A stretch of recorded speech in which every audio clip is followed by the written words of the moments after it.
독립선언서의 시작을 이렇게 하고 있습니다. 오동은 자해아 조선의 독립국임과 조선인의 자주민임을 선언하노라. 조선은 독립군이고 독립국이며 자주민이다. 온 세계 앞에 선언하는 독립선언서라 이렇게 말하고 있습니다.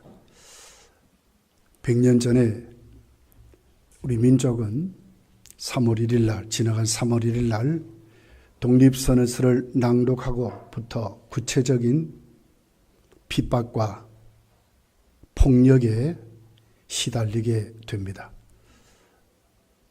많은 독립운동가들이 일어났지만 폭력 앞에 무저항주의로 그들과 맞서기에는 너무나 부족하고 힘들었던 우리 민족의 삶을 보게 됩니다. 3월 1일부터 4월 30일까지 202만 명이 시위에 참가했대요. 그때 우리나라 전체 인구가 1700만 정도 됐어요. 굉장한 사건이죠. 60일 정도 1242회를 만세를 불렀답니다.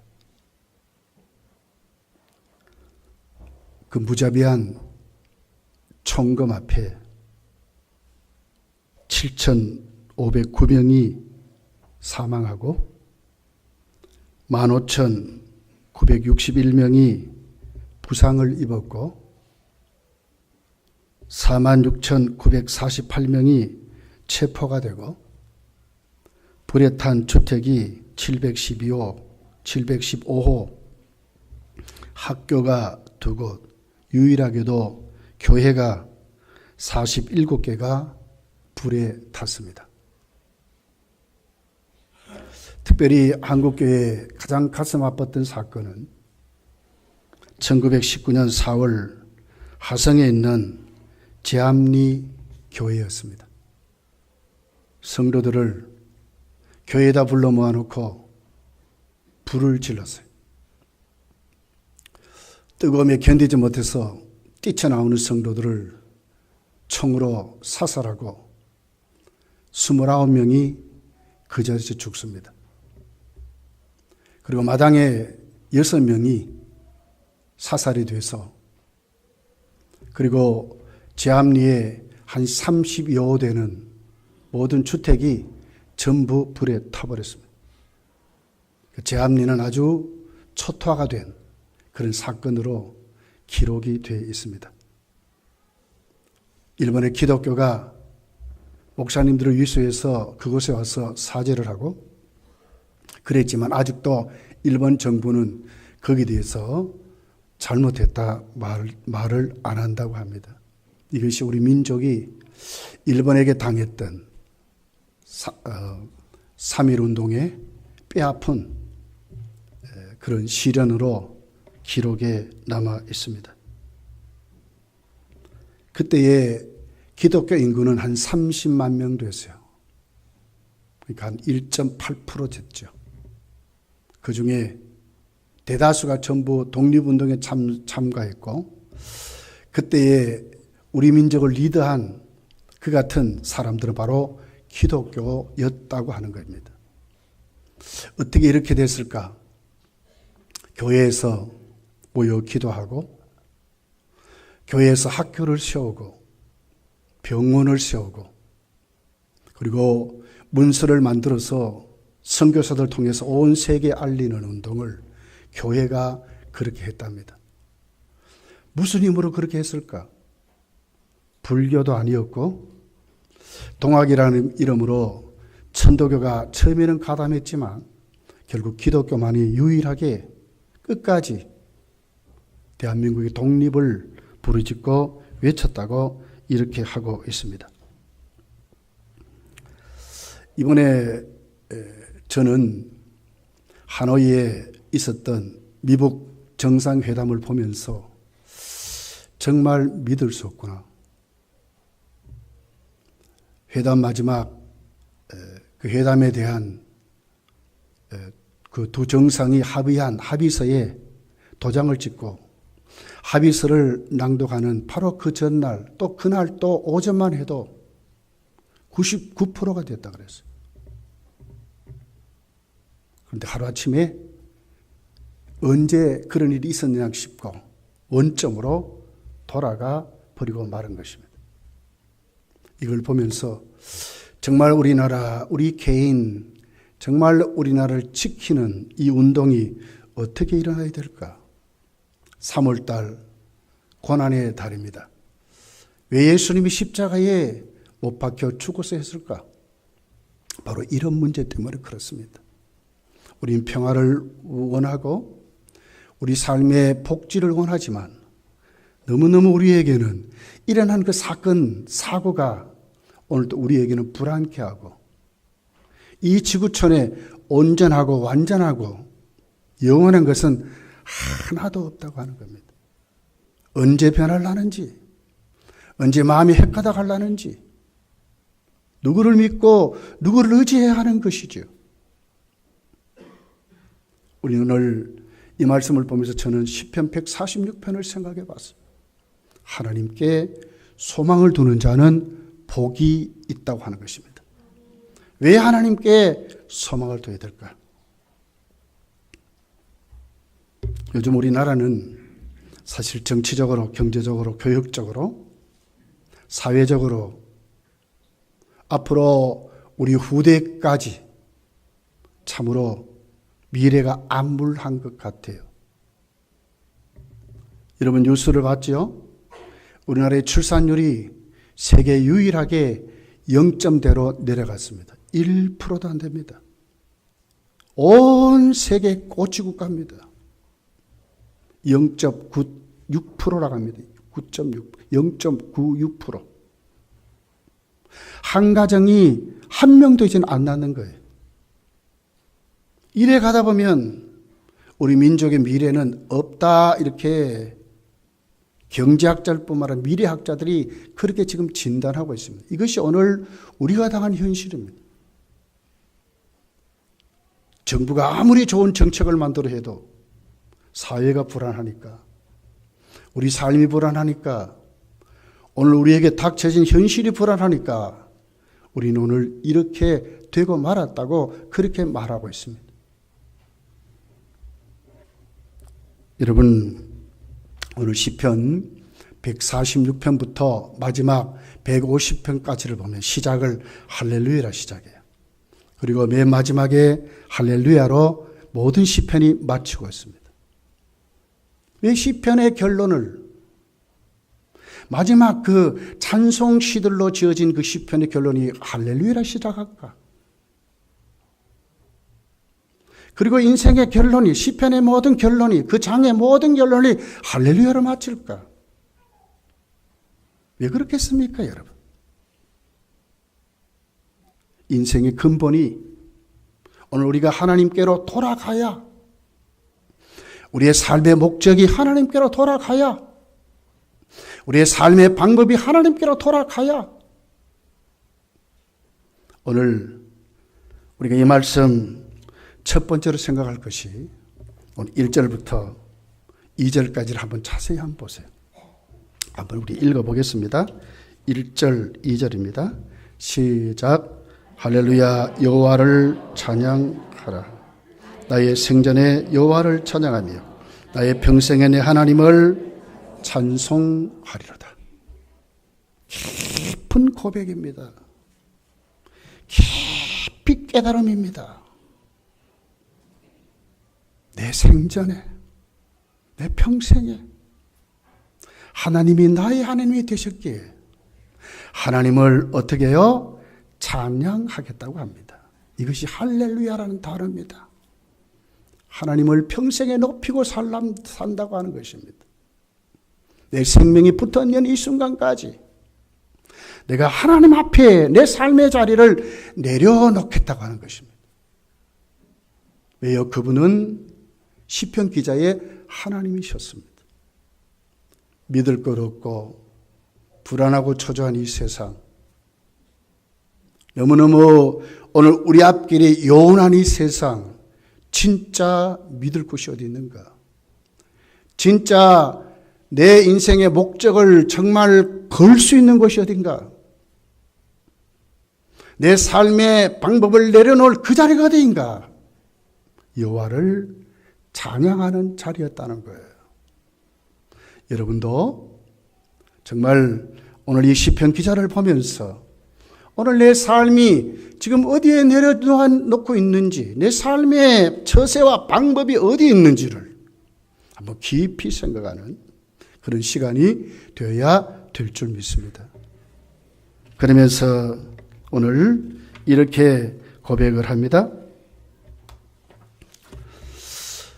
왜 찬양하는가? 오늘 시편 기자는 하나님 어떻게 부르지요? 나의 하나님. 나의 하나님 그랬습니다. 이 고백이 어디서 나올까요, 여러분? 왜 내 인생이 하나님이 나의 하나님이 되시는가? 그분에게 내 인생을 올인할 수 있는가? 내가 왜 그분에게 내 인생을 다 맡길 수 있느냐? 어디에서 이것이 나왔겠습니까? 성경의 맨 처음에 여호와의 이름을 부르는 곳이 창세기 4장에 있습니다. 26절에 보면 이렇게 부릅니다. 셋도 아들을 낳고 그의 이름을 에노스라 하였으며 그때 사람들이 비로소 여호와의 이름을 불렀더라. 하나님을 찬양하는 것입니다. 비로소 사람들이 하나님을 찬양했다고, 하나님 이름을 불렀다고 기록하고 있습니다. 아담은 아들을 낳았죠. 가인과 아벨을 낳았습니다. 어느 날 하나님이 예배를 받으시는데 가인의 예배를 받지 않습니다. 그랬더니 가인이 분노했습니다. 그리고는 자기 동생을 시기합니다. 그리고는 들판에 가서 자기 동생을 돌로 때려서 죽였습니다. 하나님이 들으시고 아셨어요. 결국 그 후손으로 누구를 줬습니까? 셋이라는 아들을 주었습니다. 셋도 때가 되니 아들을 낳았습니다. 그 아들의 이름이 에노스라고 그랬습니다. 바로 그때 사람들이 하나님을 이름을 불렀다고 이렇게 말합니다. 에노스라는 아들을 낳고 그 이름을 에노스라 지었을 때에 사람들이 하나님 이름을 불렀다. 하나님을 찬양했다. 하나님만 영광을 받으십시오. 하나님만 의지합니다. 이랬다는 거예요. 왜 그랬을까요? 에노스라는 단어의 뜻은 죽을 수밖에 없는 존재, 이런 뜻입니다. 그때 사람들이 비로소 뭘 알았습니까? 인간의 연약함을 아는 것입니다. 인간의 아주 유한한 존재, 죽을 수밖에 없는 존재. 하나님과 자신들을 비교할 때 자신들은 하나님 앞에 어떻게 보면 아무것도 아닌, 하나님의 도움이 없이는 살아갈 수 없는 존재를 깊이 깨달았다는 거예요. 하나님을 어떻게 찬양하는 것이 어디서 나옵니까? 내 인생을 똑바로 깨달을 때, 좀 더 힘이 있고 자신 있다고 그러고, 아직 그때는 아직도 한참 멀었어요. 근데 내 인생을 하나님께 내려놓고 내 인생을 똑바로 진단할 때에 우리는 하나님을 나의 하나님으로 찬양하고 부를 수 있다고 하는 것입니다. 얼마나 여러분 우리가 힘 있는 것 같아요. 경제적으로 부를 가지게 되면 어떻게 합니까? 세상이 만만하고 자신 있는 것 같습니다. 그런데 여러분 그 부가 우리가 영원할 것 같습니까? 좀 더 건강하면 그 젊음, 그 건강을 통해서 세상을 자유롭게 아주 즐기며 마음대로 살려고 하는 것 같습니다. 요즘 젊은이들이 결혼을 안 한대요. 가정을 이루는데도 자식을 안 낳는데요. 왜? 마음대로 자기들끼리 살라고. 자녀에 대한 그 부담감 때문에 자식을 안 낳는데요. 근데 그게 얼마나 가겠습니까, 여러분? 노후에 정말 여러분 자식을 키우면서 그 자식이 나에게 주는 그 아름다운 사랑의 교제들 전혀 모르고 사는 것입니다. 내 인생의 보람을 그 자식에 쏟아 넣으면서 얼마나 그 자식과 교제하고 그 얼마나 많은 가족 애가 거기 있겠습니까? 그런 것은 전혀 모르고 사는 것입니다. 병 들어보세요. 돈이 무슨 소용이 있을 것이며 건강이 무슨 소용이 있겠습니까? 인간은 연약하고 유한한 존재입니다. 많이 배웠습니까? 얼마나 많은 지식과 지혜가 여러분 속에 있습니까? 삶의 경험이 다른 사람보다 많습니까? 얼마나 그것이 오래 갈까요? 조금 더 있어 보십시오. 기억력이 아물아물해져요. 단어도 생각나지 않을 때가 있어요. 이런 존재가 우리들이라고 하는 거예요. 왜 시편 기자가 하나님께 올라가면서 찬송시로 이렇게 고백합니까? 하나님과 영광을 받으십시오. 할렐루야. 내 평생에, 내 생전에 하나님을 찬양하겠다고. 왜 그렇게 합니까? 자신을 알았기 때문에 그렇습니다. 여러분, 얼마나 우리가 변덕이 심합니까? 온 세계가 보는데도요, 오전까지만 한도 한다 해놓고 휘떡 깨버리고 아무것도 아닌 것 같이 돌아가 버리는 이런 일이 얼마나 신의가 중요하고 얼마나 말 한마디가 중요한데도 아무렇지도 않게 생각하는, 핵무기 한 방이면 나만이 불바다 되는 이런 일을 책임성도 없이 어떻게 그렇게 할 수가 있겠습니까? 이게 인간입니다. 믿을 수 있습니까? 정말 그 인간을 의지해야 되겠습니까? 무엇을 의지해야 되겠습니까? 오늘 시편 기자는 그렇기 때문에 이렇게 고백하고 이렇게 말합니다. 3절, 4절입니다. 같이 한번 읽어볼게요. 3절, 4절 시작.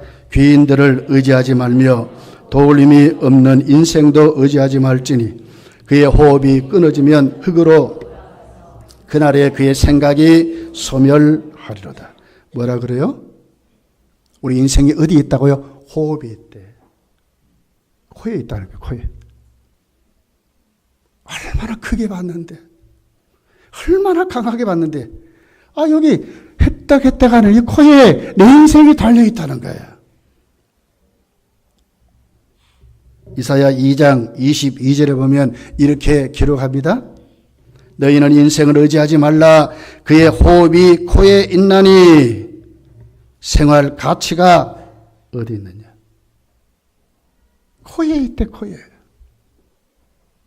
했다겠다는 숨에 있다는 거예요.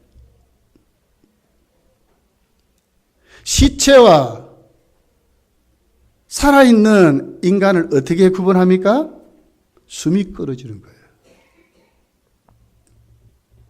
내사 상태에서도요, 숨만 쉬면요, 사람이라요. 거기는 간명인도 붙이고요. 그 사람 위해서요, 살아나도록 기도도 하고요. 수많은 의사가 달려들어서 고치려고 해요. 그런데 만약에 호흡이, 숨이 끊어져 보세요. 그날로 어디 갑니까? 냉동고에 들어가요. 아무리 사랑하는 남편 아내도 그날로 헤어지는 거예요. 사랑한다고요? 숨이 끊어진 시체를 옆에 두고 삽니까? 살 수 없어요. 이게 인생이라요. 호흡에 있어요. 아무것도 아니에요.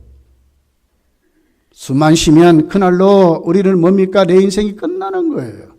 유한한 존재입니다. 연약한 존재입니다. 아무것도 아닌 존재입니다.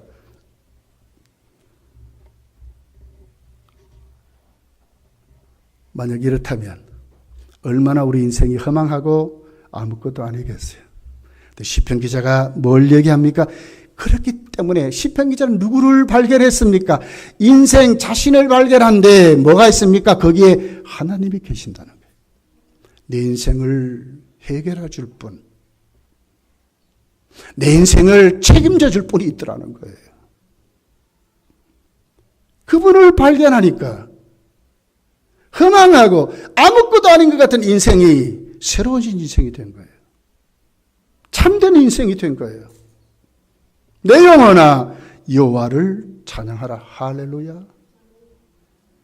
이게 우리 인생의 모습인 거예요. 이렇게 되지 아니하면 인생은 여러분 행복하지 않아요. 고쳐진 사람이 아니라요. 큰 소리 칩니까?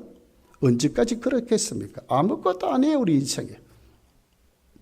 그런데 우리의 인생의 좌표가, 우리 인생의 삶이 어디로 돌아오면 하나님을 발견하고 하나님께 내 인생을 내려놓는 그 삶, 내 평생에 여호와를 찬양하리로다. 네. 이런 인생이 되면 진짜로 참된 인생으로 우리가 세워진다고 하는 것입니다. 하나님은 얼마나 우리에게 은혜를 베푸신지 몰라요. 우리를 이 같은 허망하고 아무것도 아닌 존재를 해결하기 위해서 어떻게 하셨습니까? 하나밖에 없는 아들까지 보내주셨어요.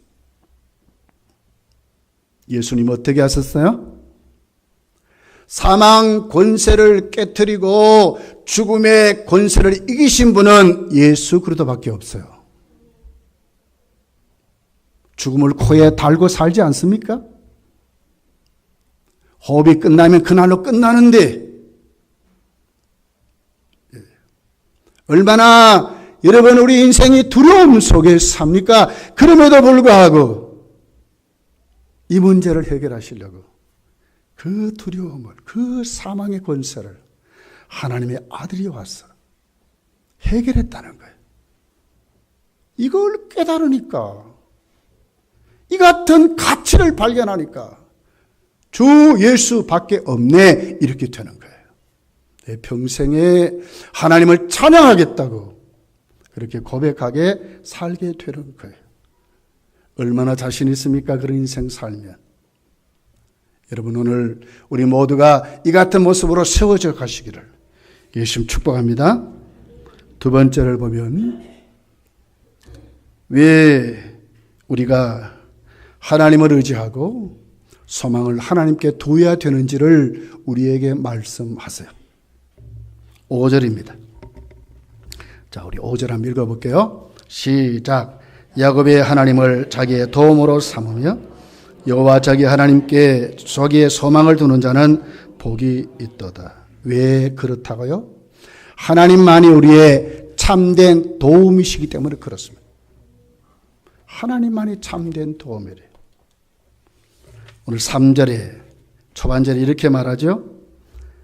귀인들을 의지하지 말며 왜 그렇습니까? 도울 힘이 없대요. 귀인이라는 단어를 보면 9번역에 방백이라 나왔어요. 왕들입니다. 이 세상의 권세자들을 말합니다. 보기에는 능력이 있죠. 왜 권세가 있는데 해결할 수 있는 힘이 있는데 표면적으로는 그렇다 그 말이요. 그런데도 의지하지 말래요. 왜? 참된 도움이 안 된대요. 도울 힘이 없다고 말하는 거예요.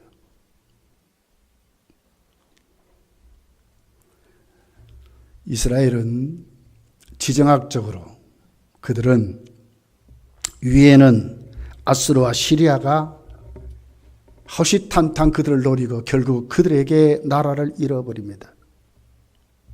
오른쪽에는 바벨론이 있습니다.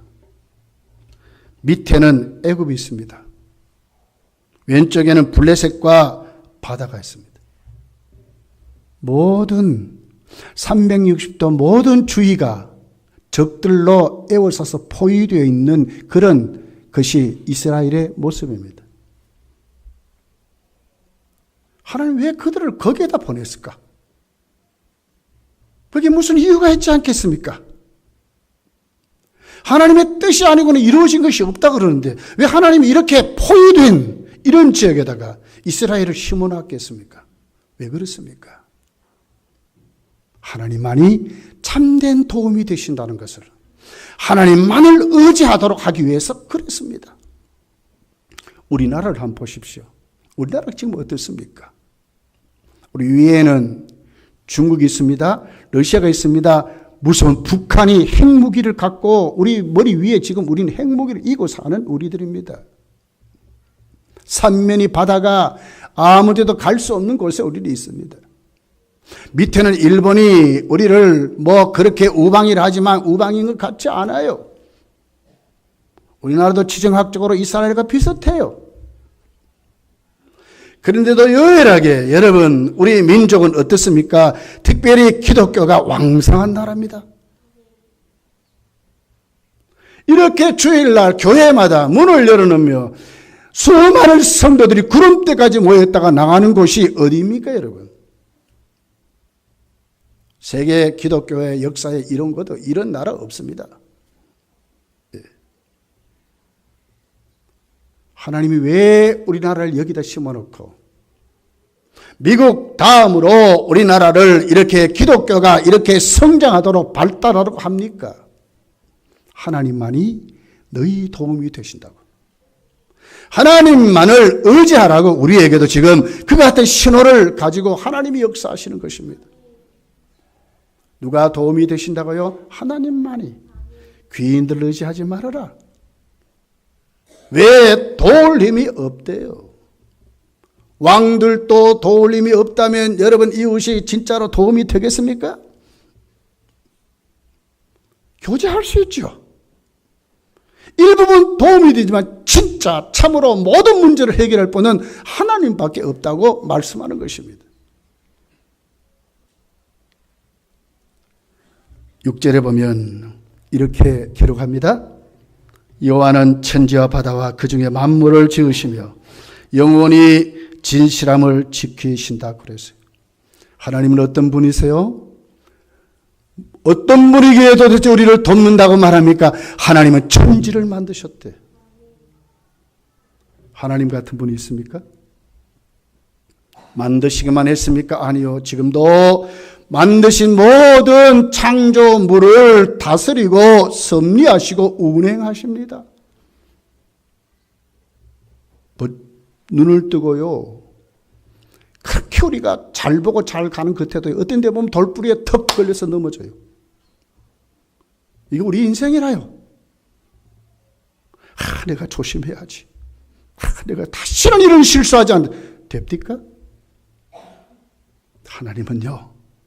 하나님 만드신 세계를, 하나님 만드신 창조에 하나님은 창조만 하는 것이 아니라 조금 더 흔들리지 않도록, 조금 더 실수 없이, 조금 더 오차 없이 다스리시고 섭리하시고 오늘 또 우리 가운데 역사하시는 분입니다.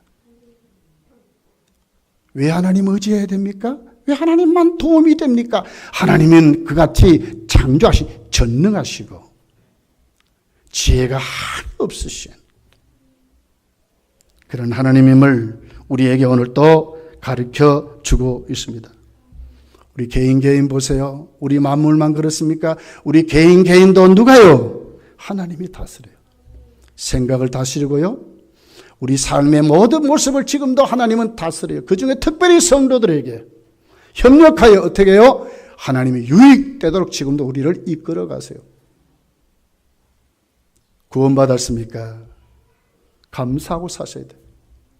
왜요? 실수 없인 그 하나님 오늘 내 인생을 꼭 붙잡고 가시기 때문에 그래요. 우리는 삐딱할 수 있어요. 좌로 우로 치울 수 있어요. 그러나 하나님은 어떻게 해요? 그 같은 우리를 고치고 다듬으시고 깨닫게 하시고 변화시켜서 성도의 삶을 지금도 살게 하시는 하나님이세요.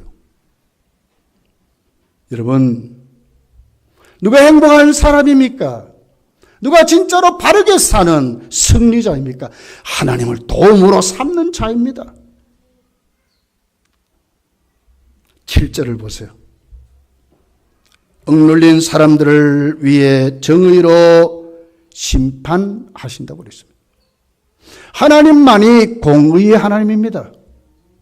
하나님만이 진짜로 정법의 하나님입니다. 하나님만이 공평하십니다. 우리에게는요, 헌법도 있고요, 여러 가지 사회 정황들이 있어요, 신뢰들이 있어요. 그러나 이게 온전합니까? 어떤 사람에게는 그 법이 잘 적용돼 도움이 되는 거지만 어떤 사람은 진짜 억울한 법일 수도 있는 거예요. 사람의 판단이 여러분 공평하게 합니까? 이런 생각 저런 생각 가지고 이런 사람에게는 이렇게 하고 저런 사람에게는 저렇게 똑같은 법을 가지고도 공평합니까? 예. 아닙니다. 시대가 가고요. 사건이 바뀌고요. 그러면요. 다 달라져요. 공평하지 않습니다. 때로는 진짜로 이것이 바른 법인 것 같은데도 악법일 수 있는 거예요. 우리가 살아가는 사회는 지금 그렇습니다. 억눌릴 사람들을 위해 정의로 심판하시는 하나님만이 공평하시는 정의로우신 하나님이심을 우리에게 말씀하고 있습니다. 누구의 도움이 필요합니까? 자, 그러면서 오늘 왜 우리가 하나님께 소망을 둘 때에 왜 우리가 하나님께 소망을 둬야 되는지를 자세하게 설명해요. 그게 뭡니까? 거기에 하나님께 소망을 두는 자에게는 복이 있대요.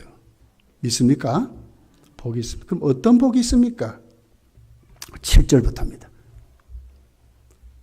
중반절부터 보니까 이렇게 기록을 해요. 9절까지 줄인 자들에게 먹을 것을 주시는 이시로다. 여호와께서는 갇힌 자들에게 자유를 주시는도다. 여호와께서 맹인들의 눈을 여시며 여호와께서 비굴한 자들을 일으키시며 여호와께서 의인들을 사랑하시며 여호와께서 나그네들을 보호하시며 고와 가부를 붙드시고 악인들의 길을 굽게 하시는도다. 여러분, 누가 국가가 이렇게 할 수 있습니까? 완벽하지 않습니까? 하나하나 정말 어떤 경우든지 놓치지 않는 분은 하나님밖에 없습니다. 누가 이렇게 할 수 있습니까? 대통령입니까? 정부입니까? 선한 사람입니까? 어떤 기업입니까? 이렇게 할 수 없어요. 줄인 자에게 먹을 것을 주시는 하나님, 포로되고 갇힌 자에게 자유를 주시는 하나님, 맹인들의 눈을 열어주시는 하나님, 비굴한 자들을 일으키시는 하나님, 공의대로 정법대로 살려가려는 그들을 사랑하시는 하나님, 나그네들을 보호하시고 고와 가부 약한 자들을 붙잡아 세워주시는, 그러면서도 반드시 악인들은 색출해서 악인이 잘못됐다는 것을 정확하게 판단하시는 분은 하나님밖에 없다는 거예요. 완벽하십니다. 정확하십니다. 놓치지 않습니다. 누구만이 알 수 있다고요? 하나님만이. 하나님께 소망을 다는 자는 복이 있답니다. 이 같은 복을 받는다는 거예요. 가난하십니까? 하나님이 참으로 도우실 거예요. 육신의 질병이 있습니까? 하나님이 참으로 이제 치료하실 거예요. 가정에 문제가 있습니까? 하나님이 가정 문제를 해결하실 거예요. 삶이 억눌려 있습니까? 내가 경쟁에 졌다고 생각합니까? 아니에요. 절대로 지지 않았어요. 다시 하나님이 우리에게 기회를 주실 거예요. 왜요? 하나님께 소망을 두는 자는 이 같은 복을 주신다고 말씀하셨기 때문에. 우리가 하나님께 소망을 둘 때에 하나님은 이렇게 우리에게 복을 주신다는 거예요. 여러분의 소망은 지금 어디에 놓여져 있습니까? 우리 모두가 하나님께 소망을 두는 자리로 돌아가시기를 예수님 축복합니다. 책임지실 거예요.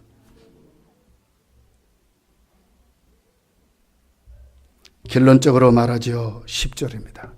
우리 같이 한번 읽어볼게요. 10절 시작. 시온아 여호와를 영원히 다스리시고 내 하나님은 대대로 통치하시려다. 할렐루야. 여러분, 어떤 사람이 진짜 승리자입니까? 어떤 사람이 진짜 성공한 자입니까? 하나님의 다스림을 받는 자요. 하나님의 지혜가 있는 자요. 때로는 매도 맞으셔야 돼요.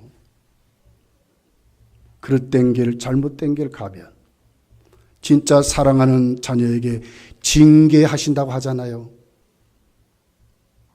아이고, 아무렇게나 살아도 나는 괜찮아. 잘 생각하셔야 돼요. 괜찮은 것이 아닙니다. 두드러 맞으셔야 돼요. 그래야 고쳐져요. 하나님의 다스림을 받는 사람들. 용기도 주시고요. 기회도 주시고요. 능력도 주시는 그 하나님. 내 모든 형편을 잘 챙겨가신 하나님. 절대로 놓치지 않는 하나님. 나를 오늘 또 책임지시며 내 인생을 정복하셔서 임마누엘 하시는 그 하나님께 오늘 또 우리가 세워지는 그 사람이 진짜 성공자라는 거예요. 이 사람이 승리자입니다.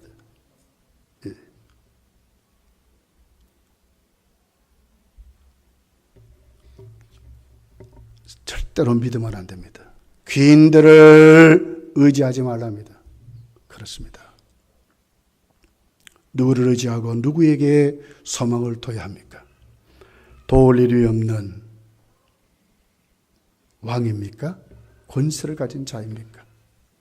누구에게 여름의 삶의 자리를 내려놓고 살려고 합니까? 이제 돌아와야 합니다.